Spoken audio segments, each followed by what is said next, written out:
Morning, Lauren. So Hi. today, hello. Hopefully this works today. I just wanted to give you as an opportunity to hear us out. You as an OT, me as a physio, and to see what the similarities are, the differences between our jobs, and a host of other things. So let's get started without further ado. Um, so number one, let's hear an introduction to yourself, please, Lauren, as an OT, and what OT is. So I'm Lauren. I'm an occupational therapist. I've been qualified and practicing for about 5 years now. I split my week into two halves. I spend the first half working with children at the Kensington Dyslexia Teaching Centre. And then I spend the second half of my week working with older adults and Holocaust survivors, adapting their home environment, keeping them independent. What is occupational therapy? Great question. So we tend to describe OT as helping people do the things they want and need to be able to do. So whether that's get dressed, cook, shower, or whether it's kind of ride their bike, use their pencils, open packets of crisps because their fingers won't let them. It's helping you do the things that you want, such as activities, and that you need, such as everyday life activities. Great, thank you very much. And you?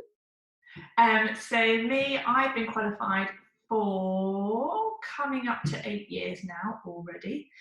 I started my career in the NHS, as the majority of physios do, but then very quickly left and went into the private sector, and worked in a couple of clinics, part-time in each, and then in 2013 set up On The Go Physio, and bit by bit over the years kind of weaned myself away from those clinics and started more on my own. It was just a mobile service at first, so seeing the elderly, the young, like you, that sort of clientele. And then 2 years ago, in 2018, I opened the clinic here in Boreham Wood. So that's kind of my physio career in a nutshell. Yeah. And what is physio? So most people will associate physio as somebody who treats back pain, in a sports physio. But in actual fact, you can find physios in many different institutions and settings. So for example, you can find physiotherapists not only in a clinic like here, but you can also find physios in a respiratory setting, so in hospitals, intensive care, on the wards. You can find physiotherapists in a neurological setting, so treating victims of stroke, Parkinson's, MS, a host of different conditions. And then there is obviously some overlap. So for example, in the community, I might see somebody who has some knee pain, but also has a bit of COPD, for example. So it's treating the two. And that's why I have my job. So very varied, like OT, very varied as well. So that's physiotherapy in a nutshell. Okay, Lauren, moving on. How do we have kind of touched on it, but how do we differ and how are we similar as an OT and a physio? Okay. What's great about our jobs is that they do coincide quite a lot and that we can work as part of a multidisciplinary team, which I think is really nice for helping that client and looking at everything that they do.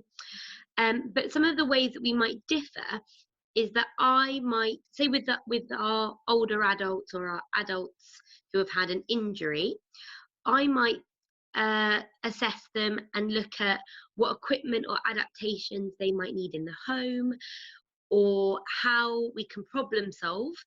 Say they're an amputee and they want to get back to knitting. How can we problem solve that task to support them to do that again? Whereas I would do a lot less of kind of the assessments around just walking and gait. That I would probably refer back to you for that side of things. Yeah. And then with children, I would look a lot at their fine motor skills. So how they can control their fingers. If they're hypermobile, how are they holding their pencil? Can they open their packet of crisps? How are they holding their toothbrush, their knives and forks? Whereas I would then refer back to physio to look a lot more at kind of shoulder strength and postural stability. But we could then work very closely so that that child or that adult has all the aspects of care that they need. Yeah, I agree. Yeah. So just one thing to add from me. So in my opinion, where we work most closely together is if I conducted an assessment with an elderly person, you conducted an assessment with an elderly person, and I kind of took over a bit more in depth. So if I saw an elderly person in their home, and I felt that actually they were having some difficulty with getting on and off their bed, for example, and I asked you to come and assess them with that task a bit more, and potentially put in a bed rail or bed lever or something like that to help them get on and off their bed. So that's where we work quite closely at the moment, but who knows in the future how much overlap we can get.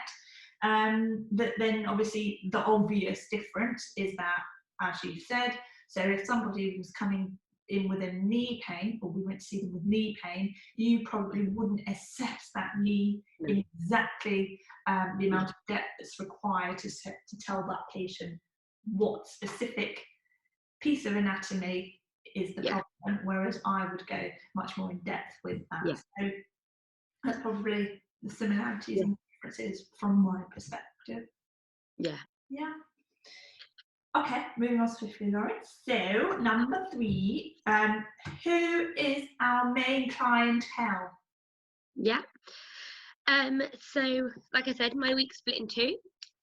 So one half of my clientele are, as I said, children who might struggle with their coordination, with hypermobility. I have a lot of children with hypermobility, or with autism, developmental coordination disorder, concentration or ADHD, anything like that. Or even just you've got the school have noticed that the child's handwriting isn't quite up to where they need it to be, so they'd refer them to me to look at handwriting, but then during the assessment we might find that their handwriting's messy because they're hypermobile and they are struggling to open that packet of crisps or something like that. And then with my adults, so whether or not they're a kind of a Holocaust survivor, so they're kind of in the late stages of their life and they're struggling with kind of reduced mobility, or adults that might have a diagnosis of dementia, Parkinson's, stroke, hip replacement, that's a really big one, arthritis, anything like that. Or unfortunately, if someone's been involved in an accident of some sort, a car accident or whatever it might be. Great. My lot. And your typical clients? My typical clients, so there's split up into 2 groups really. So the first is the mobile side of things. And on a mobile basis, where I go to the patient's home, I will see typically elderly patients who are maybe too frail or their mobility is not quite up to scratch and hence they can't come to the clinic. So I will go to them and see them there. Alternatively, I might see, say, a parent who has woken up with raging back pain that morning and they're in so much pain that they can't get to the clinic, yet they also don't have childcare whenever. So as a result, I'll go to them because I can't just dump everything and come to me. No. Colleagues. So I'll go to them. And probably thirdly is somebody who has been discharged from the NHS, having had a hip replacement, for example, and the NHS physio won't start in the communities, in their home, or in outpatients in the hospitals for about 4 to 6 weeks following their discharge. and that patient's worried, what am I going to do for those 4 to 6 weeks? In the meantime, I need to get going with some rehab. So they'll ask my colleagues or myself to come in, do that, and then start some physio there immediately and bridge that gap. And then potentially when the NHS physio starts, our support may then end. So that's from the mobile side of things. And then in the clinic, it's your very typical, all kind of joint pain really, knees, backs, necks, ankles, we see the lot. So so they're kind of the two main clientele in a nutshell. And I'm by the way. You mentioned hip replacements. What I tend to find a lot of, and I would refer to you also with, is if clients have private hip replacements, they don't often or don't always get the full kind of OT or physio package after. So they might not, within their private kind of hip replacement package, they might not get the home assessment from an OT involved, where they've got to raise their chairs and their toilet seats in order to follow hip replacement precautions. And the same way with kind of what the NHS would call a reablement package, which is that 6-week package to help you get back to your baseline. You might not get that in the NHS again. So you'd have to come to either yourself for the physio side of things, and then maybe me for the OT side of things. I get a lot of referrals that way as well. You touched on the hip precautions recently. I know there's been a move to get rid of the hip precautions. Are you aware of that? Depend on what surgery the surgeon is doing. And how they've gone in, what angle. I saw a lady a month ago who had an anterior. The surgeon went in anteriorly, and I asked, have you got any hip precautions? I emailed the consultant himself, and both came back to me and said, no hip precautions are needed. So we're obviously, in general, moving away from that kind of thing. So that's interesting. Lauren, I'm loving your mug of tea. Mrs. Happy. It says be happy. I think we all need a little bit. Think happy, be happy. And it's a Mr. Happy mug. I think we all need it at the moment. Definitely. I love it. Great. Okay, so next question was, what equipment do you use? And then I'll go through what I use. So with kind of the older adults in the community, or any adult in the community that's struggling with anything, some of the big things that are my go-to that lots of people benefit from is the walkers. So a 4-wheeled walker rather than a 3-wheeled walker. Because of the seat, they're a lot more stable, well, depending on what level of support the client needs, of course. Kitchen trolleys. I love a kitchen trolley because they're a walking aid that also allows you to carry things. Because when you carry things, you tend to be very unstable. So if you have a kitchen trolley and you can put all your bits and pieces on it, and you want to carry the phone around with you because lots of people like to carry their phone around, it can be on the kitchen trolley and you're less unstable. Or your cup of tea with a little bit of non-slip matting, then you can have your cup of tea on the sofa and you're not at risk of burning yourself because you're spilling the tea while you're trying to unevenly walk back from the kitchen, holding on to everything around you.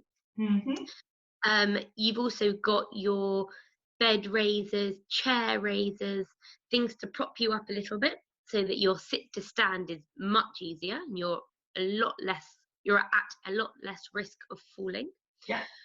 Bed levers we touched on to help you get in and out of bed. Toilet raisers, so you're not burning yourself clutching to the radiator or at risk of falling whilst you hold on to the toilet roll dispenser. All seen that. They're very common things that most people do because they want to just carry on as they are. And then your handrails. We love a handrail, especially to get in and out of the shower. Gotta love one of those. And then with the children, I use a lot of putty for hand strengthening and pulling apart. We use pencil grips to support the DIP joint so it's not in hyperextension.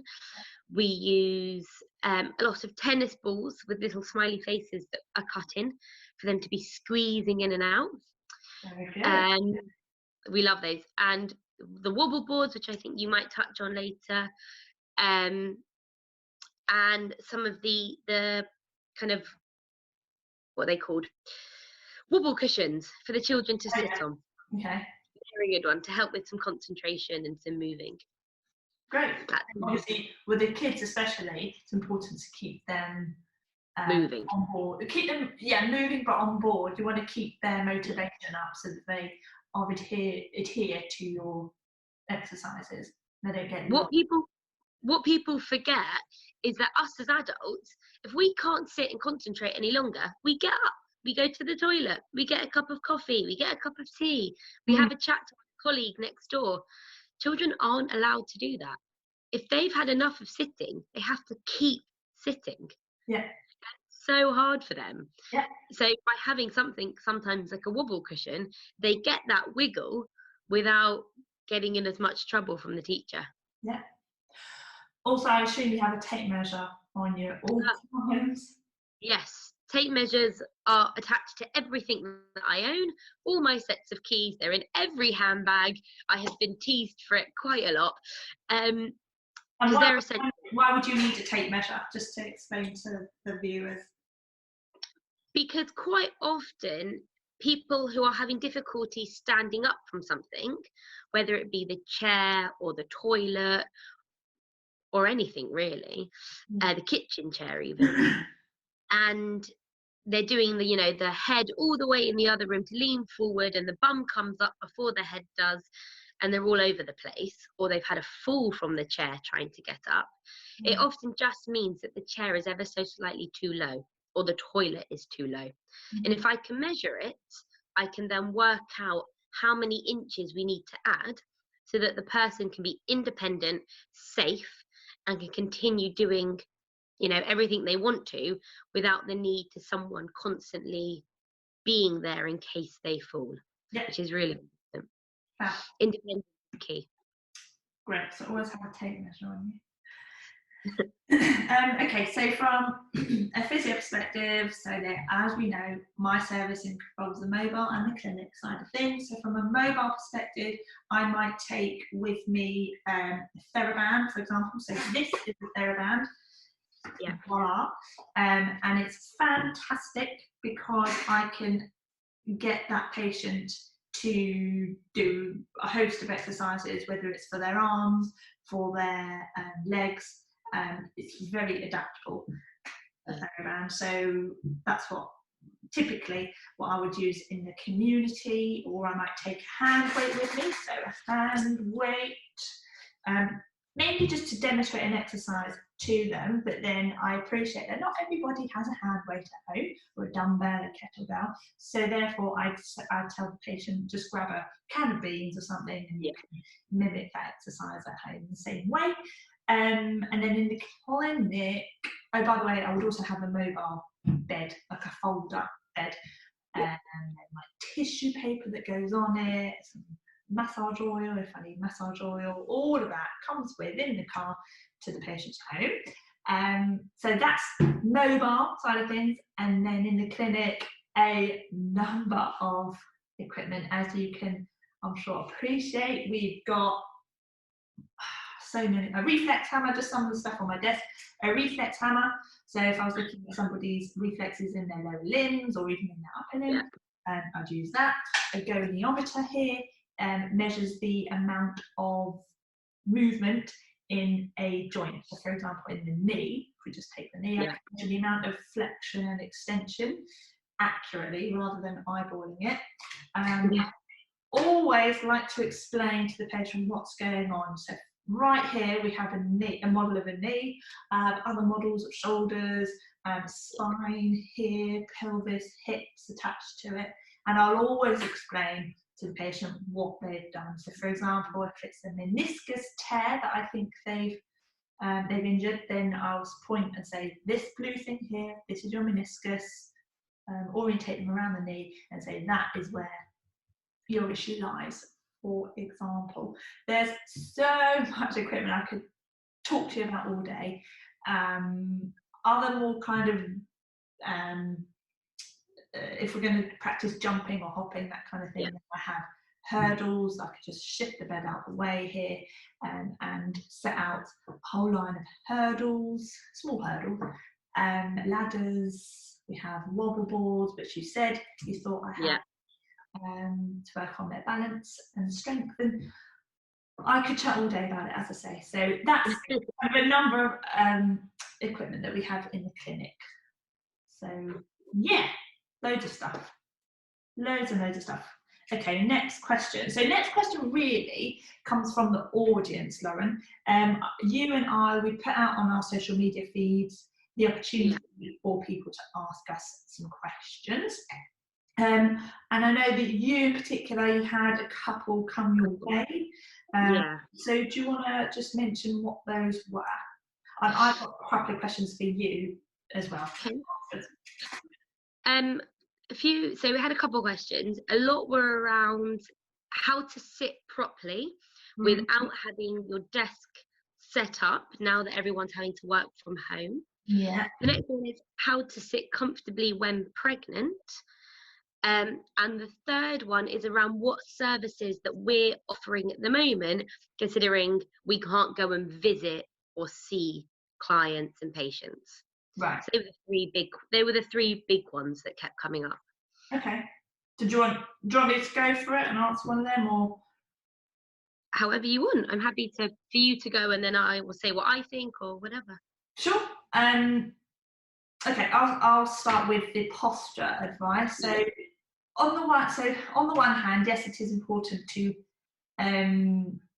try and sit as comfortably as you can. As you said, in light of COVID-19, we're all having to stay at home at the moment, and many of us, as a result, are working from home and can't go out. So it's important primarily for comfort to be sitting right. Now, in my opinion, what right means is very personal. So, for example, one chair, if you were to buy a chair that's say £300, it might work really well for person A, but for person B, they may really not get on with it and actually find that it's not comfortable, and it's potentially adding or contributing to their worsening back pain. So one size does not fit all is the key thing from my perspective. And we're all born with different postures. I think we all need to realise that and try and move away from the textbook, this is how you need to sit. You probably think otherwise, and that's fine. For example, some people are born with what we call a sway back, some people are born with a flat back, and that works for them. And to say, oh, you need to move away from what you were naturally born with or how you naturally stand is a concept that doesn't sit completely right with me. But there we are. So that's kind of the postural side of things. And then just to touch on the second point about the pregnancy. So we do have a lady here at Physio, her name's Avital, and she deals with the pregnancy side of things in particular, because she works in the NHS as well, and she sees antenatal ladies there. So she would probably be the best person to answer the question about the pregnancy, just because she sees this day in, day out, really. So so sorry, I'm not answering that specifically, but if anybody has a pregnancy antenatal issue question they want answered, then by all means send it through. I'll pass it on to Avital, and she'd, I'm sure, gladly answer that for you. Okay. I'm interested to hear your thoughts, Lauren, on posture. Well, I completely agree with you. Every client is different. That's the fun of people. Everyone is different. One of the ways that I think is quite good to look at how you are sitting, because you might not be aware at all of what you look like from the side when you're sitting. So my advice would be to see if there's somebody else in your house or if there's not, to set your phone up to take a photo of you from the side, because then you might see that you're sat with a completely curved round bottom because you're slouching and the bottom of your back is curved almost like my finger here. And then you might suddenly think, oh, that's why I've got this lower back pain, because I'm sat really slouched, and you might not have any awareness of it at all. So that, I would say, is the first thing. I agree, we shouldn't look at everything with textbooks, but if we were going to look at a textbook answer, it suggests that your hips to your back should be at 90 degrees, roughly like this, and then your knees to the floor should also be at 90 degrees. But where you can go with that to be roughly is, I would say that, first of all, make sure that your feet are flat on the floor. You might have to get a bit, you don't want them dangling like this with just your toes on the floor. So you might want to be creative and use a giant dictionary or a box to prop your feet up so that they are flat on the floor, because that supports your whole posture. If you are suffering with some aspects of lower back pain or hip pain, make sure that you're comfortable, but my advice would be, if anything, make sure that your hips are higher than your knees, because that can reduce some of the pressure going into your lower back and going in through your hips. So you don't have to be an exact right angle, but you don't want to be like that. You want to be like that, if anything. And another kind of key thing is where your eyes are and your neck. So we're of a generation now where everyone sits like this on their phone and wonders why they have neck pain, because you're sat like this the whole time. So it's the same thing with your laptop. So if you're sat on the kitchen table and your laptop is low, you're going to be like this the whole time, and you're going to get that neck pain. So just prop your laptop up, again, on the dictionaries, on books, so it's the top of the screen is roughly in line with your eyes. That's a rough guide. Like I said, nothing's exact. You need to be comfortable. But the main key thing, and I'm sure you will agree, is to keep moving. Do not sit in that chair in that same position for 4 solid hours. Get up, move around, walk. Even if you have to stand up to work for half an hour, prop your laptop on the kitchen side, which tends to be a bit higher anyway, because it's a standing height surface, and work standing up for a while. Give your back a rest from being in a solid position like this. Move. And the more you move, the looser everything will be, and hopefully the more comfortable you'll be. And it's the same for children. Same positionings for children. Keep them moving. Cool, thank you. My question for you, if that's all right, Lauren, is when would you prescribe, and this relates to the elderly generation, when would you prescribe someone with poor mobility a 3-wheeled walker over a 4-wheeled walker? So this is a controversial one, because I have to say I'm not a fan of a 3-wheeled walker. People like them because they are smaller, they are lighter, and I suppose they look a little bit less medical. But I tend to relate them a little bit to those Reliant Robin 3-wheeled cars that were not so successful, because when that front tip would hit a rock or a dip, the whole car went woo. And the 3-wheel walker tends to have the same effect. So I would prescribe them if the client lives in a care home, in which case the flooring tends to be very even and very level, and there's lift access everywhere, and they're less likely to come across those dips or those rocks. Or if the client needs it just for their upstairs, they need a bit of support when they're walking in their upstairs. And again, it's carpeted, it's wooden flooring, it's level. And again, they're less at risk of falling over. But if we're looking at, Susan down the road who wants to walk to Tesco's to buy a pint of milk, and they haven't got huge amounts of shoulder rotator cuff damage, so their shoulders can be in a nice neutral position, I would probably go with a four-wheeled walker, because A, it's more sturdy, B, it's also got the basket, which a lot of people like, so they can carry their shopping. Yeah. But also it's got the added benefit of having a seat. Should you get tired? Should you bump into a friend? Should you want to just sit in the sunshine for 5 minutes? You're not desperately looking for the bench or for the wall to sit on. You can pop your brakes on and you can have a rest in a safe seat. Yeah. So I'm much more of a fan of a four-wheeled walker than I am a three. Okay. So do you ever prescribe three-wheeled walkers? Not really. Like I said, if it's more of an indoor flat surface, we know that they're safe. Yeah, then you would. Environment. Yeah. Okay. That tends to be my answer. Thank you very much, Lauren. Well, one last question that was from the audience. Yeah. What service are you providing at the moment? Oh, very good question. So mainly on the Go Physio, we're providing a virtual service. So that can include consultations for new patients and existing patients. You can book in online on the website.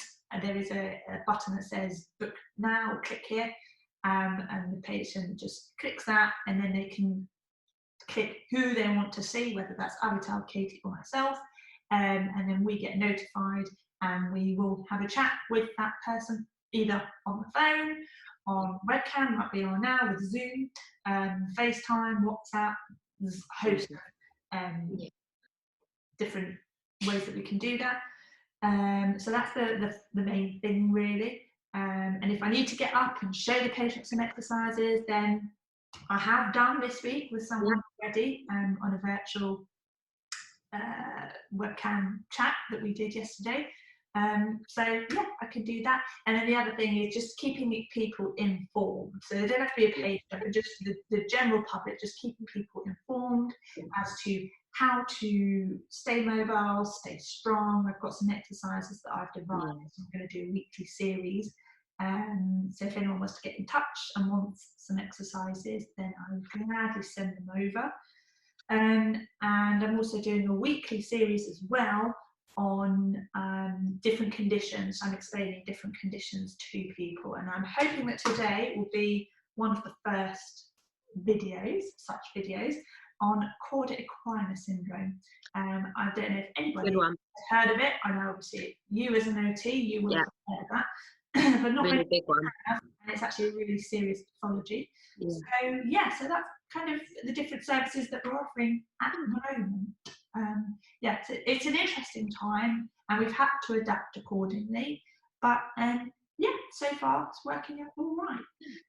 How about you, Lauren? How have you managed to adapt to this? So, very obvious, like everyone, we can't go out, so it's all going to be virtual. So with my children or with the young people that I see, it's a lot of kind of online talking like this, and we're using whiteboards and interactive whiteboards to look at letter forming for cursive writing, to look at putty exercises, set up putty programs for the children to copy and to do alongside me, for hand strengthening, looking at some sensory work online with them, exploring messy play, for the children that don't always notice when their hands are dirty or can't bear the feeling of their hands being dirty, those kind of things. Still providing handwriting assessments online, looking at pencil grip. I'm just scanning and emailing sheets to parents to print out.